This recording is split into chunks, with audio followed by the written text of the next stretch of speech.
everyone. My name is Gina Pazcoguin, and I am a co-founder of Bow For Yellowface. And welcome to What's the Tea? A daily conversation with a dancer of Asian descent for the duration of May to celebrate Asian Pacific Heritage Month. In these discussions, we'll highlight the achievements and experiences of Asians in dance. And today, I'm so happy to be chatting with my friend Yuriko Kajiya. I hope I said that right? Yes, you did. And I just wanted to give you the floor in case we have some crazy rich Asians out there. Who are you calling upon to donate for? I'm asking for two different organizations. One is Swans for Relief. It's actually led by Misty Copeland and Joseph from American Ballet Theater and Mariinsky. And they have put together amazing ballerinas around the world to donate money towards different companies. So not just for me, for Houston Ballet and New York City Ballet is also included, but it'll go around to so many different dancers and the companies. So Swans for Relief, and also I'm also raising money for Performing Arts Fund in Japan. So this will go towards all the artists and performing arts organization for Japan. So I'm raising money for two different places. Lovely, and we'll be sure to include those links in the bio for everyone. But first, it's been ages since I've seen your face. I know. How are you doing with this whole situation? What are you missing right now? Just let's check in. Well, I've been home. You know, we call it, home dance or stay at home, dancing at home for about, it's more than 2 months now. Huh? Oh God, yeah, you're so right. It's crazy, but as much as it's a little bit scary, and because we don't know when we can go back, and it's just a very uncertain time right now for everyone, but I have to say I'm very grateful for what I have, and I have a home that I can stay, and I still have, I can still continue, not in the studio, but I can still have a place to dance and still communicate through. I'm very thankful for this internet and this communication that we have now, that we can still connect with other people. So that's been I'm very blessed for that. Yes, well, thanks for sharing. Can you fill our viewers in on your kind of like an abbreviated bio? What made you start dance training? Originally because I was we call it in Japanese like kagiko, meaning like you always have a key with you. So because your parents are both working, so that's why I have the key with me. So when I go home, I have the key. So that's what we call it, like key kids or something in Japanese. So because of that, they didn't want me to feel lonely, and they want me to be more active. So they have me put in different activities, and ballet was one of them. So not really, I didn't really like it at that time, I have to say. It's just one of the things that I did once a week. So that's how I originally started, yeah. Okay, so that being said, when was there like a key moment or memory that you have that you had this aha moment that says like, oh, I have to be a ballerina? And not only that, like I think I have a shot at this being a professional dancer. So I'm originally from Japan, and I'm full Japanese, but I actually was fully trained in China. So I moved to China when I was 10 years old by myself to go to a Shanghai dance school, even though I didn't like ballet at that point.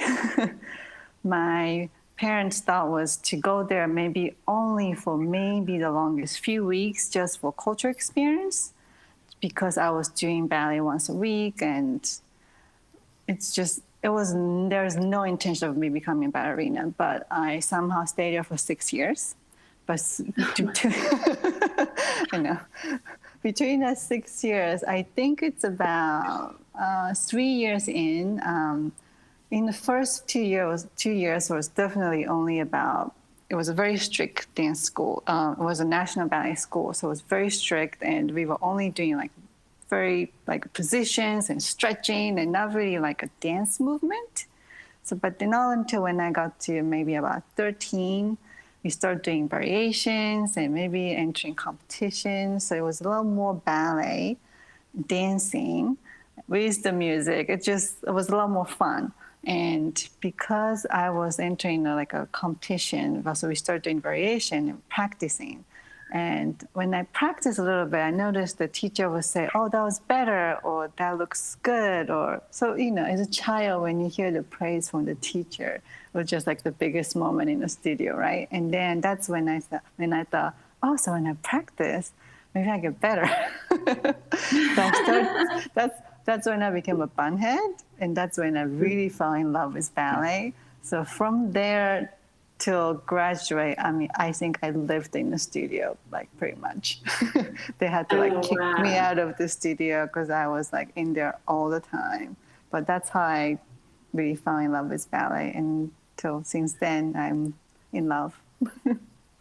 That's really incredible to move away at 10 years of age. How brave you are. I think it was brave for my parents. Well, that's true too. And I was going to ask you to talk a little bit more about your parents. I mean, you mentioned that they wanted you to have this cultural experience in China, but can you explain to our viewers what your connection to Japanese heritage is, and to what degree do you feel connected to it now as a professional dancer? I have to say I feel more connected now than when I was younger. Of course, when you're a child, you don't really understand when people talk about cultures or the country difference. You're too young to understand the difference, and that's probably one of the reasons why I was able to, I don't want to use the word survive, but I was able to go through all 6 years when I was in China, because it is a very young age to go to a completely foreign country with totally different language. So the school apparently told my parents in the beginning that maybe you shouldn't send your child. She's too young, and the school is very strict, so I don't think she can survive.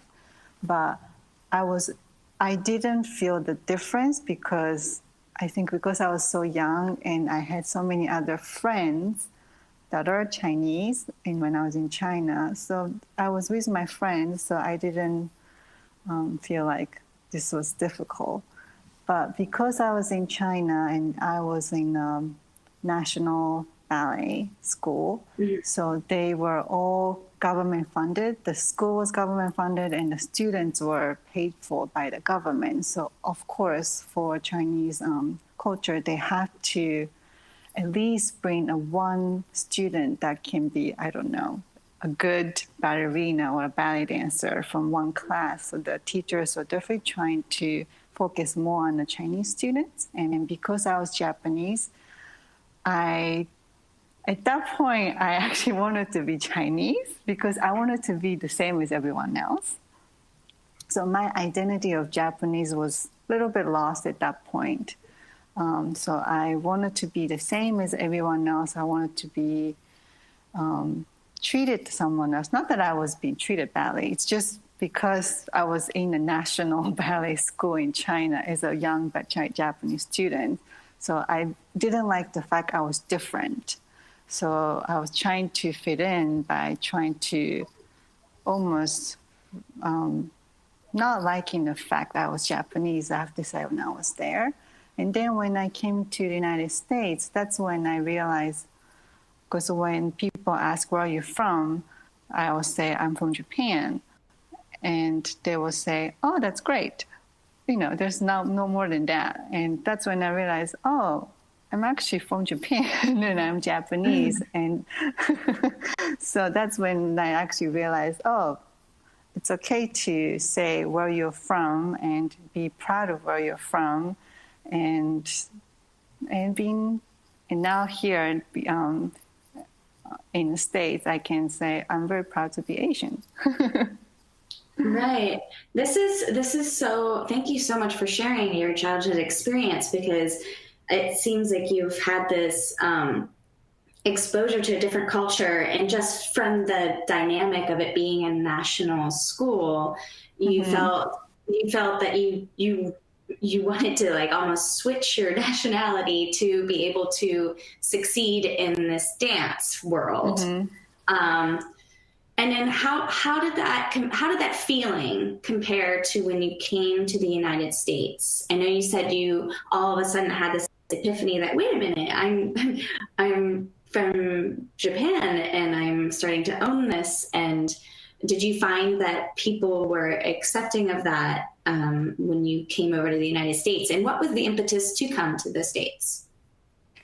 So I moved from China. So I graduated from the school in China, and I did the international competition, Prix d'Auxanne competition in Switzerland.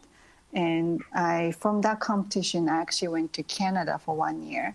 So I was with the Canada's National Ballet School for 1 year, and from there I auditioned for ABT, and that's how I went American Ballet Theater. So that's how I went to New York. And culture shock, yes. Well, first culture shock was Canada, just because it was so different than what I was experiencing in China. And of course, the language was different. And then a huge culture shock in New York, just because it was such a big city. But New York has so many different diversity of different cultures that they were so open to everyone, I think. And I definitely didn't feel like, oh, wait a minute, I'm the only Japanese dancer or Japanese people in this city or this country. No, they were all very open to me being Japanese and from Japan. And I'm very grateful that a lot of people would say, oh, I love your country and your culture is beautiful. So I'm very proud to hear those words from other people. Oh, wonderful. So it was almost like the city of New York, and it's embracing of so many, the melting pot of cultures it is, kind of helped you, bolstered your confidence in who you are as a person. That's such a unique experience. So how do you think that your ethnic and cultural heritage informs your work now as an artist? I mean, you did end up leaving ABT after a really wonderful career there, and you made the switch to Houston Ballet. How you've had such a wonderful career to not have spent just in one place? I am somewhat envious of your just your lens, your experience in that. Oh, thank you. Well, I want to say that every dancer represents themselves as who they are and who I am. So yes, the background comes with me, and yes, I look fully Japanese and fully Asian, and I'm proud of that. But I don't think because I'm Japanese or because I'm Asian, that's why I'm here, or that's why. I would like to say that it's hard to talk about different race, but I think I represent who I am, and then the background comes with me. I would like people to look at me that way instead of, oh, here, you're Japanese or you're Asian. No, we are all individually very special and different. Right. You're a human and artist first before you are a race. Yes. Before we look at that. So did you ever have an experience where you felt beyond being in the school in China, did you ever experience discrimination of some sort, where you were made to feel uncomfortable about your heritage? Not really. I think, well, I felt more as Asian, between the Asian dancers, coming from Japan and from China, we definitely have this feeling of ballet is a foreign art, and we don't have most of Japanese dancers will think that, oh, we are not good enough because we don't have the body. The Asian dancers' bodies are so different than the foreign dancer's body, just because you are smaller or our body types, or in Japan, because of our culture of sitting on the floor. So most likely all of our dancers have a bow leg, just because the way we sit. So we definitely have that feeling. So we have that feeling of, oh, we're not as good or good enough. So I often say to the dancers from Japan that we are all individually special. Yes, not everyone's perfect, and not everyone has the perfect body, but we are all here because of the love and how special we are individually, not because of who we are. So when I'm here, I don't feel, I haven't felt that, oh, because I'm Asian or Japanese, that I have a disadvantage. Oh, I try not to feel that way. The only thing I would say is people may say, oh, because we are in America, with a lot of more less Asians, of course, because we're not in Asian countries. So when people look at the companies, they might say, oh, there are so many Asian dancers, and they get confused. So that I definitely feel like, no, I get a little bit, not offended, but I wish they would look at us individually, not just call us as Asian dancers. Right. It's not a catch-all. Like Asian American includes so many different cultures. Yes. It also includes South Asian cultures as well, in that broad term of Asian American. And so, yes, it does feel somewhat disconcerting to be all lumped in together as a group. So thank you for sharing that point. Because to date, I don't think anyone's really touched on that yet. So that's really lovely to bring up and to kind of like mull over in one's head about. Taking it back to your parents, you said that the intention was not to make you a ballerina, but they made all these choices to send you to ballet school. This choice to go at 10, and how brave they are. How do they feel about when you got your first job? How do they feel about you being a creative professional?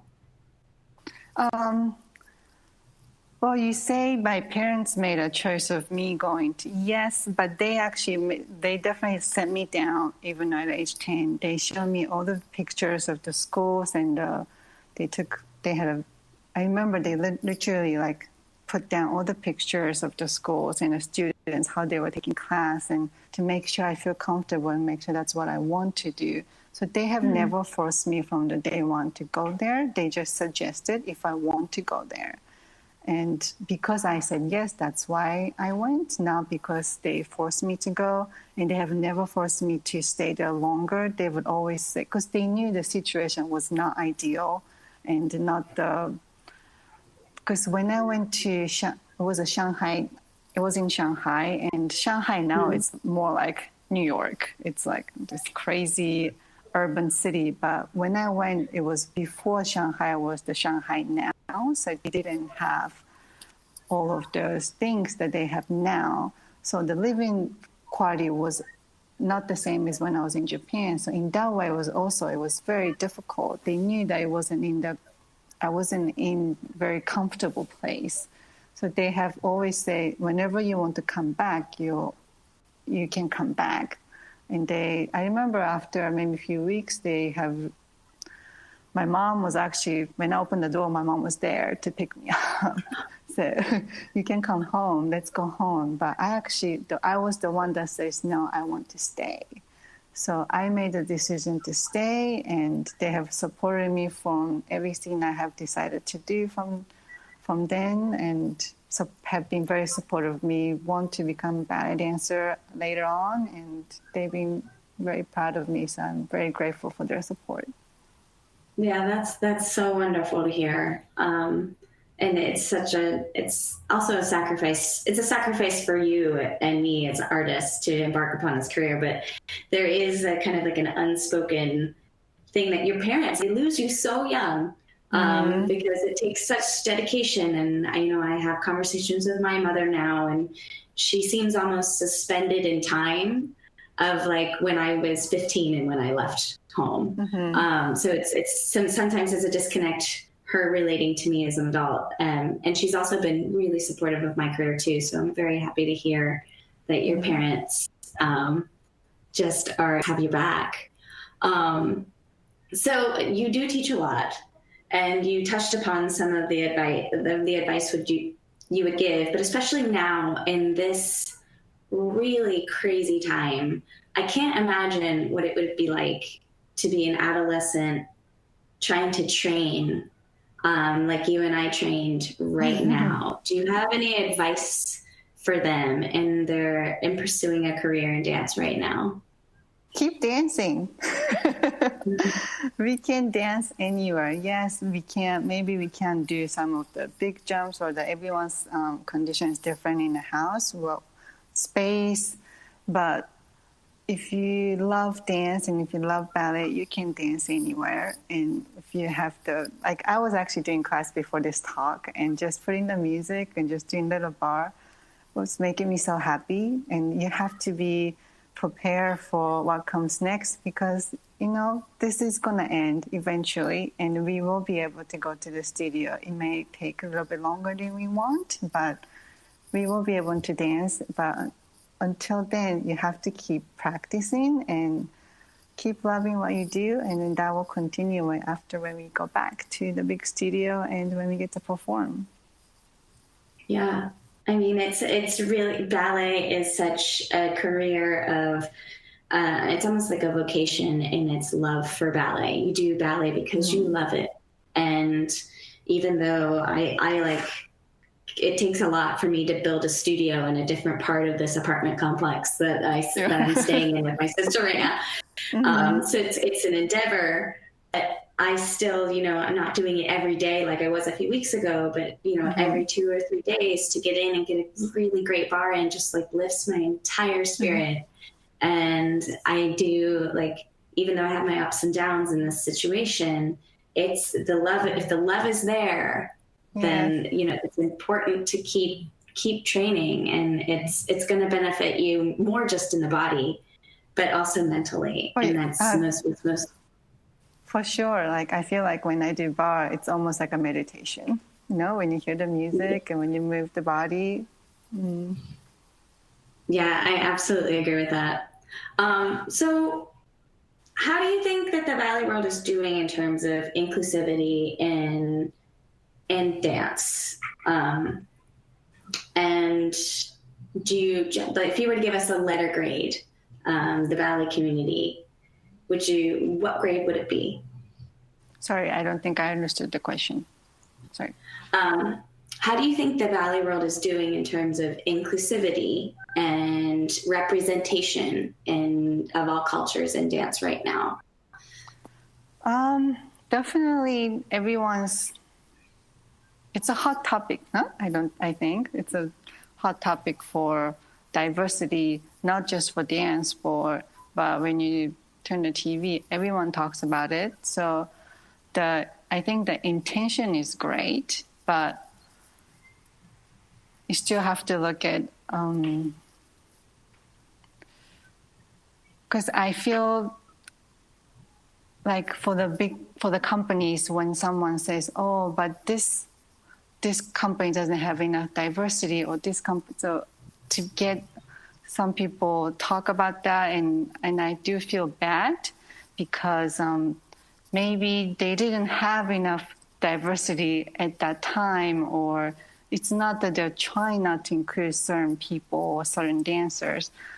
So I do think everyone's trying to include everyone, but you can't, because every year has different level of dancers coming in, and different dancers auditioning. Maybe that year didn't have certain dancers, so that year just happened to have one diversity auditioning, or so I don't know. It's a little confusing for me, I have to say.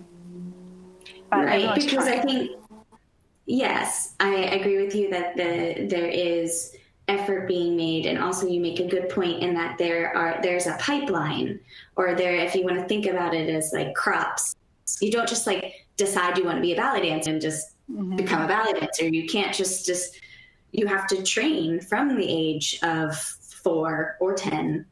And it takes a long time to cultivate that, to cultivate a body, to cultivate, a mind to be ready to come into a professional dance career. So I think now that we have been speaking about it, I think more people of color are going to gravitate towards the dance world, because they're seeing more people like you and me and Taylor Stanley and Misty Copeland getting a chance to shine, and so they can see themselves and reflected and not feel like it's just a one colored slate. So my next question is, what would you do? What do you think is needed to build, like, we're coming out of this pandemic, we're all going to be back to dancing hopefully soon enough. And how do we create a loyal audience base that's not just older individuals who love ballet, but we want to bring in younger people? And how do we make ballet inclusive for that audience? I'm kind of flipping the card. Like, how do we make ballet more inclusive for the audience members coming back? It's always a challenge for us, especially nowadays. Unlike before, we have so many things to compete with. Like, they get so many information through the phone and the TV, which when ballet was started, there was none of that. So people will go to the theater, and that was just a normal thing to do. But now, not a lot of people will go to the theater because maybe it's easier for them to just, because they would say, well, I can see it on the phone. But we have to see anything live at that moment. The air you feel, the air you share with the artist, it's so different than just looking at the phone or the computer and the screen. So that's the part that we have to, well, I guess that's what you're asking, but that's what we have to do to bring the audience. But using this platform, we have to use this platform. It's using the internet or social media is definitely a good thing. It's good and bad, but definitely there's an advantage of bringing the younger audience to the ballet for sure. But having different projects and different crossing, just not just ballet, but crossing the different artists together with different cultures and different subjects to bring, so the ballet is not just this exclusive people that could watch, so the more diverse people can watch, the better. So I think that's definitely a way of spreading this beautiful art form. Yeah. It's also, you touched on something, how like dance for us equally, and I agree with you that it's sort of like a meditative practice, and there's a ritual to it. I wonder if there's something to be said to, the ballet is a place where you could set your outside troubles aside, the outside world aside, and step into the theater. And like you said, kind of not completely step away from reality, but like have a reset, come back, have a meditative moment, watch something beautiful, experience the music, experience the movement. And perhaps that's a new angle that we could approach with our younger audience, especially now where everyone's going to be freaked to come sit in a theater. So you bring up some really, really wonderful points. It's totally different, but you know how, like Disney World, Disneyland, they will say, come to the magic world of Disney. It's the same in ballet. Ballet is a magic place and magic And I think when you go to a performance, you can enter this beautiful world of ballet, and we create magic on stage, and that magic can take you to different place in mind, and forget about your concern and things that maybe you don't want to think about for a few hours, and you can reset and go back. And I think it's so beautiful. Yeah.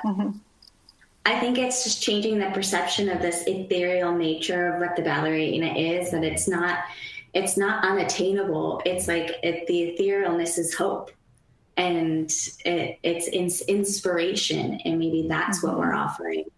Not just something that looks beautiful, but how could they ever relate? You can't relate because we all have hopes and dreams, and we all want to be able to achieve them, or at least, shoot for them. So you make it such a great point. Well, thank you so much, Yuriko, for the time, and thank you all for tuning in. Make sure to check out our Instagram page right now for the reveal of who the next dancer chat will be. And as always, tune in at noon tomorrow for our next conversation.